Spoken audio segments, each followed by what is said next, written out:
Hello. In today's video, I'm going to be making some fabric clusters. I have been asked to share how I made these clusters that I used the buttons that I got from Corey.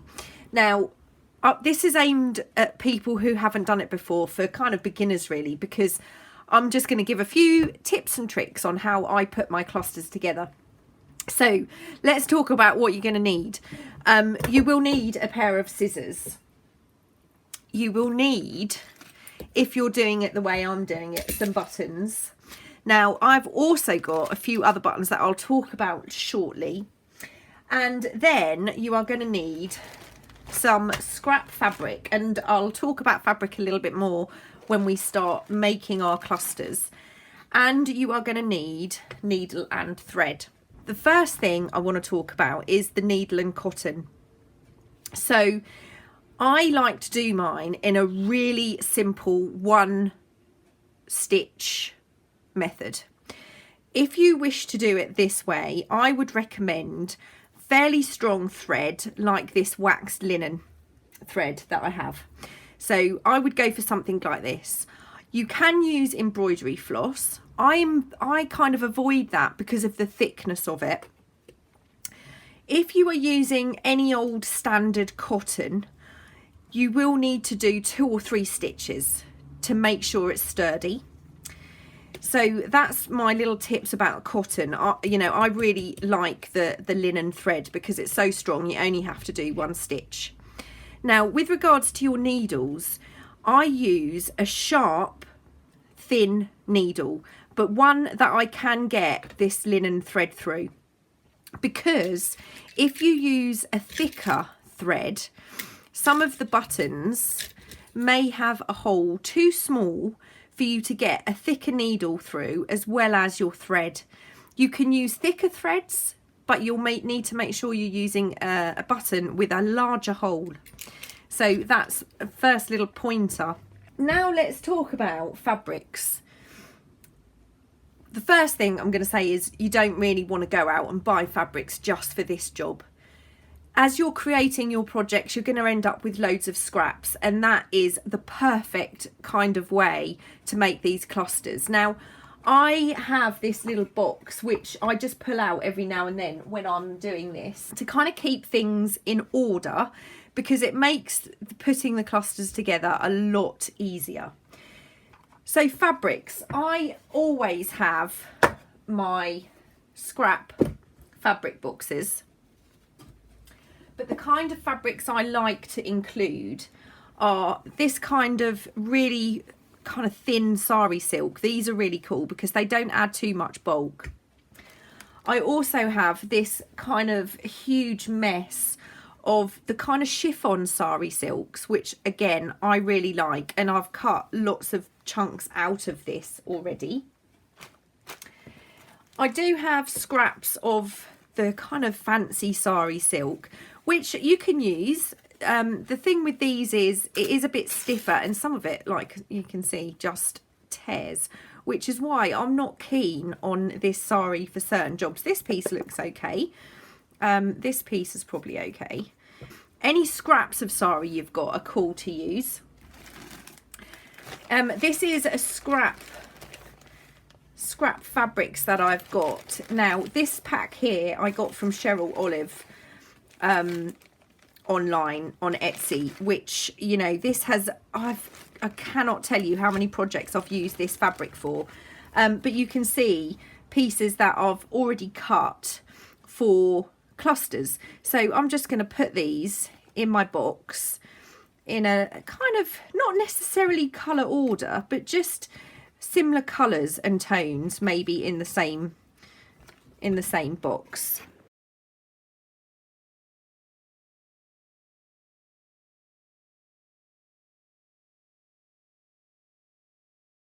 With a few little pieces of the other fabrics. I'm certainly not going to be going over the top with this. Got some green. Let's just cut a piece of green out. And I don't like all of my scraps being squares. Some of them I like to be kind of triangular shapes and you know, just various shapes. Let's add a bit of yellow. Let's put that in the black. You know, that's not a bad amount to get us started. So laces, again, all of this is scrap lace. None of it, that's not even lace, but that's brilliant. So let's cut some of this.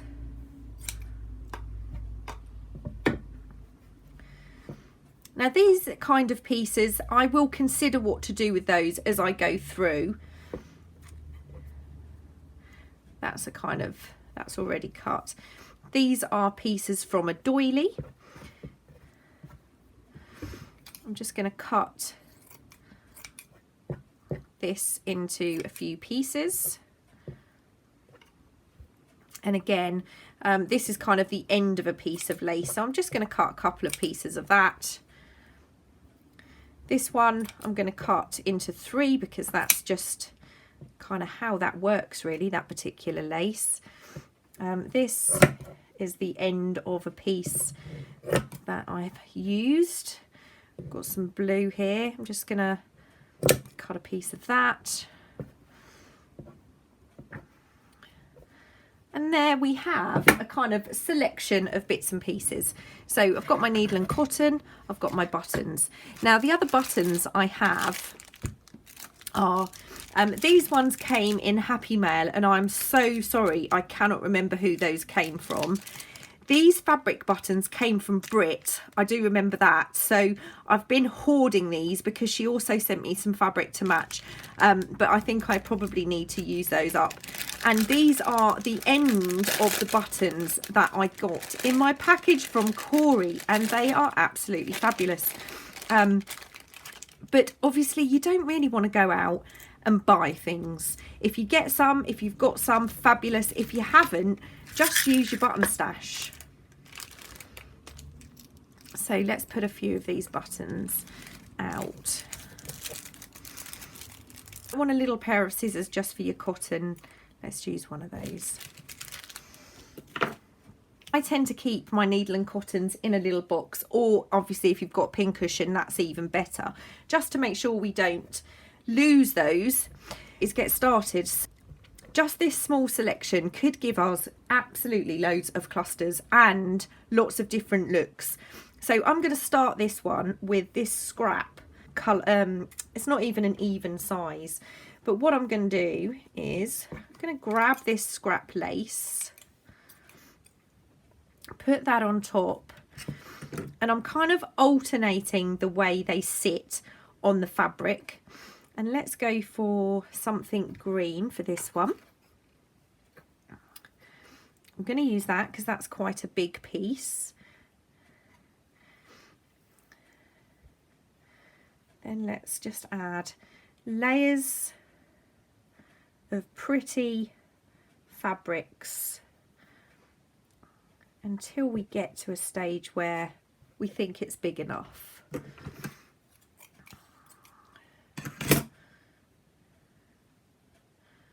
Okay, I'm actually quite happy with that. There's not a huge amount here.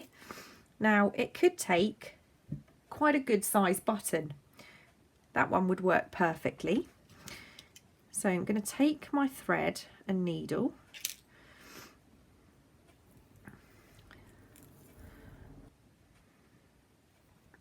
So I've thread my needle, but as you can see, I've left my thread in the box. I'm not going to cut that off.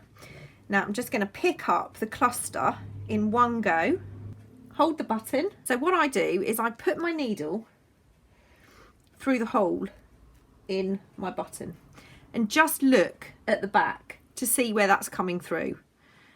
And then I take it, bring it to the back, put it through my hole, put it back, pull it through. Now, like I said, this is really, really good cotton. So I'm taking my needle off, turning my cluster over, pulling the cotton through so I've got just enough to tie it off. And this is a great way of not wasting your cotton. So I'm going to tie that in a knot. if you're using a plain thread, not something super strong, you know what threads you have and how much you trust them. I've just tied that in a double knot. Take my little scissors, cut that thread. Now we have got a little bit longer there than we need, but that's a lot less. If we'd have just pulled a piece of cotton and cut it to thread our needle, we would have ended up with a lot more waste. So that is cluster number 1. Simple as that, and that is really sturdy. Okay, so there we go, number 1 done. So what you can do is, if you're kind of on a roll, thread your needle again, leave that ready to go. And now this time what I'm going to do is I'm going to work as though I was working kind of on the tray on the sofa. So I'm going to start that one. No, I don't think I'm going to have that. I'm going to have that as a base for another one. And now I'm going to start building up. So I'm going to do 2 at a time. I'm just going to trim this piece like so. Don't want that quite so big. I'm going to add a piece of that over there. Now this one I'm going to make a little bit more colourful this time. So I'm going to add a little bit of blue. Over here I'm going to add a little bit of cream.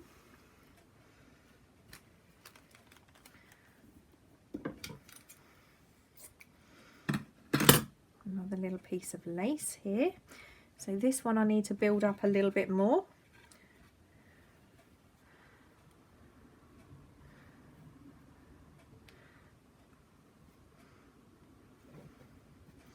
Don't be afraid to kind of take it apart and have a look at it, move things around.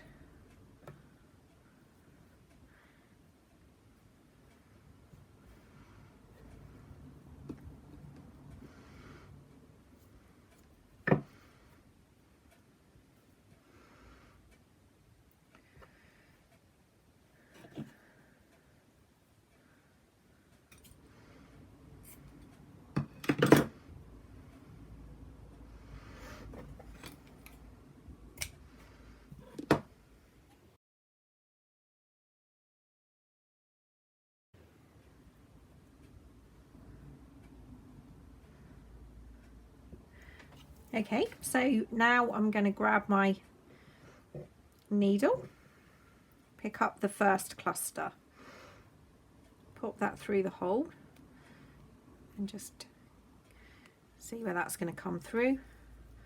Pull that through. Pull my needle out. Tie this one off. Now this one I've made a funny shape so I can show you what you can do with them to tidy them up if you're not 100% happy with the outcome. So that's that one. We'll come back to that one. Thread my needle. Pick this up. Go through there.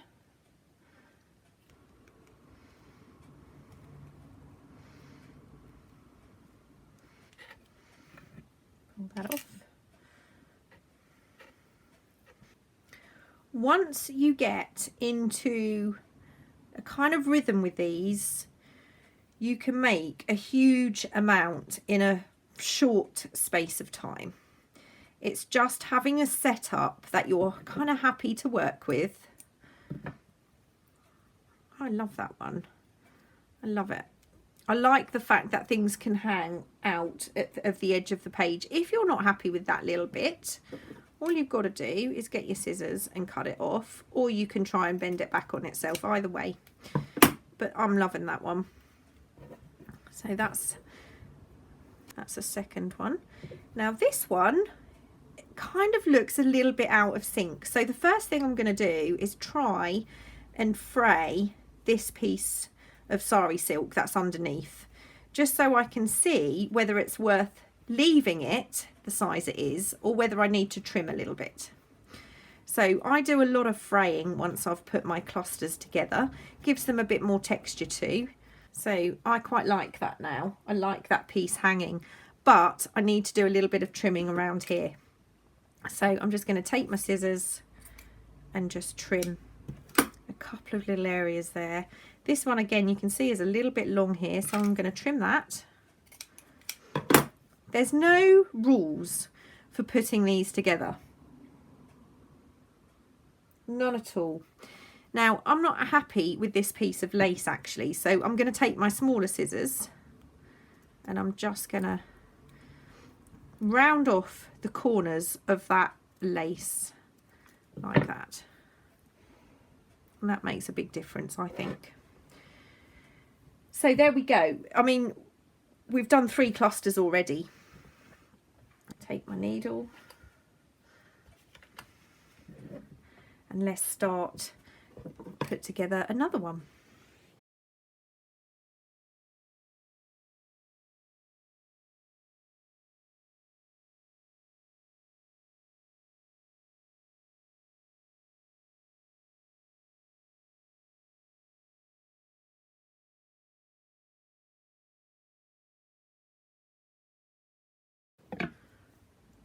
So when you're putting your clusters together, make sure you're not using all the same shape fabric. Make sure you're not using all the same size fabric.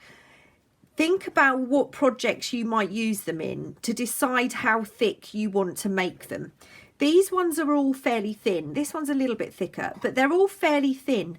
So when I'm putting a journal together, if I decide I want to add a large piece of lace, for example, this would still be able to go on top of that and not be too bulky. It can go on top of a pocket, it can go on tags. Watch out for how I use them in the journal series that I'm doing, the five item swap that I'm doing with Corey, because I use these to decorate the journal. Now this one I've got some cheesecloth on, so I'm going to do that. Now I'm just going to, I know I've got my colours together, but I've got a couple of little bits here that would just work with that, so I'm going to pull those out. And another idea for you as well is this is a bag that onions came in, and I absolutely hate putting these into my bin. So this one I've just painted actually on the jelly plate. Okay, got a little scrap of cheesecloth.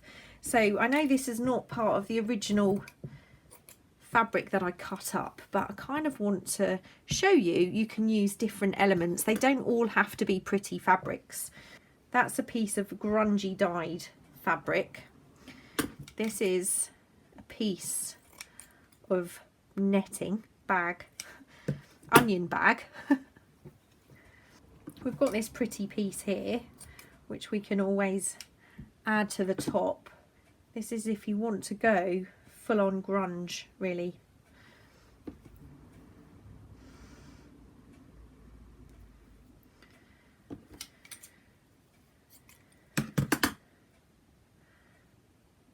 Okay, another tip is make sure you've got a fairly solid piece of fabric on the back. I don't even know that we need that.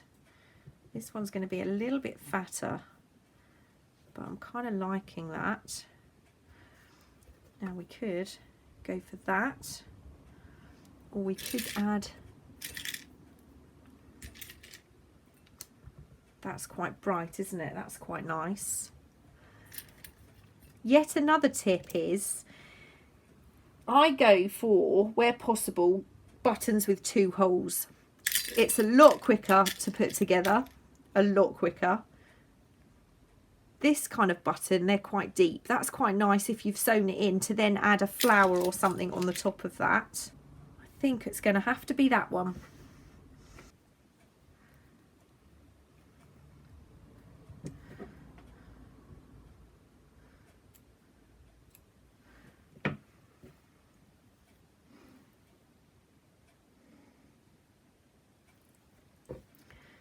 Okay, so we've made 5, and that's not bad in 25 minutes.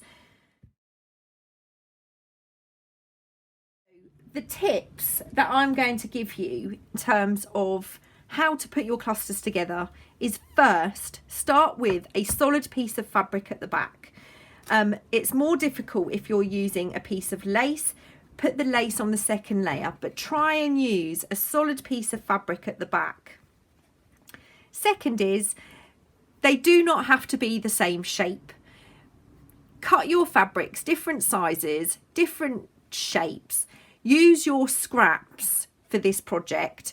Don't be afraid to use things that are not fabrics. Next is 2-hole buttons are much quicker and easier than 4-hole buttons, but of course you can use either. Using a waxed linen thread means you only really have to do 1 stitch. You can do more if you want, but you only have to do 1 stitch. If you're using a more traditional thread, you might need to do 2 or 3 stitches to make sure your stitch is strong enough.